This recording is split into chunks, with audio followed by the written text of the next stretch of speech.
My name is Joey Papa. I'm a coffee consultant, and today we're going to talk about Badam tea.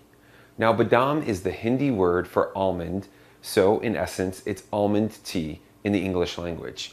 Almond tea is typically served with cuisine in Beijing and throughout the Orient. So if you want to enjoy your cup of Badam or almond tea, go to your local health food store and pick up a box of almond tea and get ready to brew it up. Let's get started. The first thing you need to do is to take your tea kettle and fill it with some cold water, either out of the tap or using spring water. You're going to place your tea kettle on your stove and turn your stove on high. Allow the tea kettle to sit there until you can hear or see that the water has come to a boil. Once it comes to a boil, you can then remove it from the stove.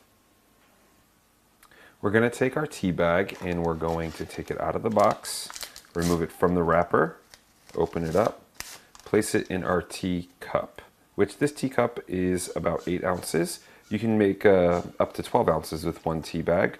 We're going to pour the boiling water on top of the tea bag, leaving a little space at the top here, just making sure that we don't splash any hot water on ourselves. And we're going to bob this tea bag up and down a few times just to get the water flowing into the tea bag so that that hot water can pull out the flavor and diffuse the tea throughout the beverage.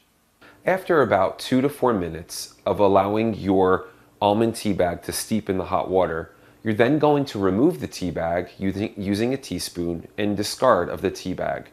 Now, almond tea, because it's already smooth and kind of has a sweetness to it, my favorite way to enjoy it is to add some honey or sugar and some half and half or other type of dairy. It just creates a very smooth and consistent beverage that's great, especially on a cold winter night.